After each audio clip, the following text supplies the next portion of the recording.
So JJK Season 2 just wrapped up, and with it, probably the best arc in modern shonen. Yes, it beats all these other shits. Don't debate me on it. You're going to lose. Now, I can't say whether or not if the future arcs after Shibuya have better writing and or are even on par with Shibuya. I do think there are little nuggets and treats within along the way in the Culling Game saga, which I like to call it because there are many little mini arcs within the Culling Game. I do think this is probably where JJK peaks. I mean, right now we got a lot of stuff going on, and it seems like with every chapter, people are dogging on Gege, me included. But I just want to take a second and really appreciate how good the Shibuya arc was. And with it, I want to acknowledge probably still one of my favorite moments throughout the series. I even liked it when I was reading the manga of Shibuya, but the episode of it definitely made me appreciate it even more. And like I said, there are definitely things further down the line within the story of JJK that are special to me, but I definitely think that this moment is, when I think of JJK, is probably going to be one of the moments that comes to mind. And it's not going to be what you guys probably think. It's not going to be when Yuji beat Mahito. It's not going to be when Toji came through the veil.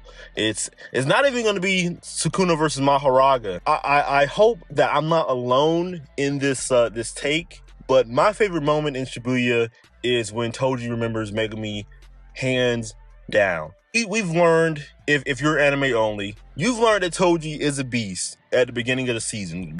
Beginning of the season was the hidden inventory arc, which was Gojo's past.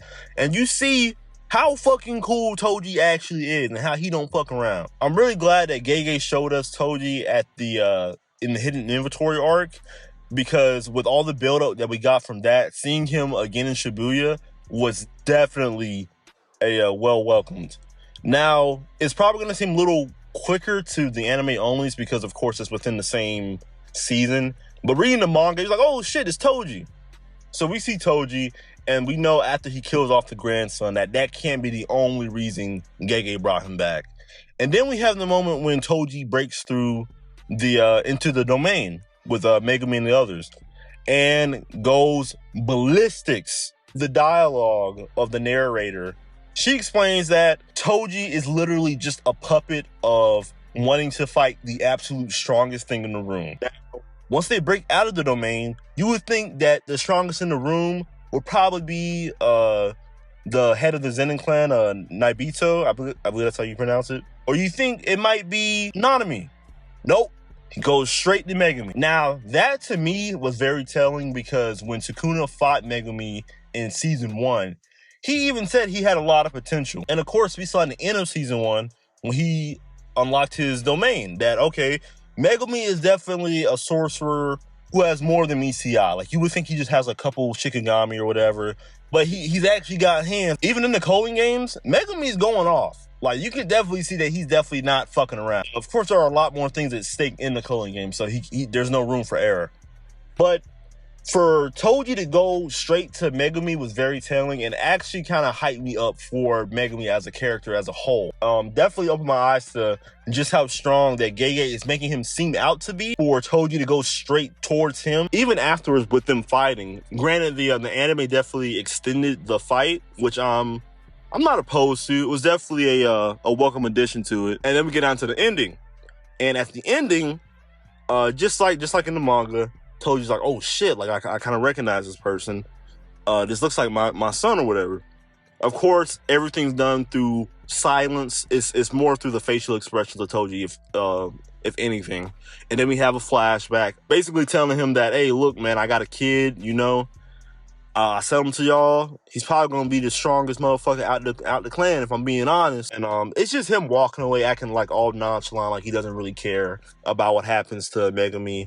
And followed by a flashback within a flashback of Megumi and his mom. Then we get him asking him what's his name. Megumi said Fushiguro. Him saying that, and then Toji just smiling and offing himself. I know that sounds absolutely crazy when you put it in that order. To me, that was probably one of the greatest things I think I've ever seen. Just the way it was acted in English dub and in sub. It was great in both. And what really topped it off for me is that I'm a sucker for soundtracks, and that soundtrack was so good.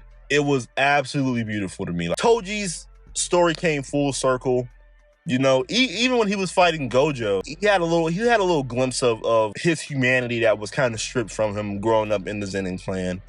And he seemed like a very proud father, knowing that, okay, I know I said what I said about selling my son to the Zenin clan, but deep down, I want him to be as far removed from them as possible. And hearing that his son took on his mom's name actually meant a whole lot to him. I actually felt like he succeeded in something in life and wasn't just an assassin. It felt like he actually did something good in the world, not putting his son through the same thing that he went through. Even though his son, like he even said, has more potential to him and is of more use to the Zenin clan than he ever would be. I just think that moment was incredibly done, and I gotta say hats off to Mappa. Now, of course, there are other moments like Sukuna versus Jogo, Yuji versus Mahito, like I said earlier, Todo coming, and there are a lot of incredibly sad moments, of course, like that too, but I just think that Toji really taking in what was happening in front of him and how far his son has come. And I kind of hope that a part of him also realizes that his son is pretty strong, considering that before he snapped back into realization that he was fighting Megumi, that he went after him anyway because he was the strongest in the room. I feel like that's a very good proud dad moment, even though his dad was kind of a fuck up along the way. But let me know what your favorite moment is from Shibuya. Like I said, the Culling Games arc is extremely long. There are tons and tons of moments that I'm sure everyone's gonna find and that they're gonna love. But I'm sure we won't fucking have the Culling Games until like 2025. But yeah, that's all I gotta say. Goodbye.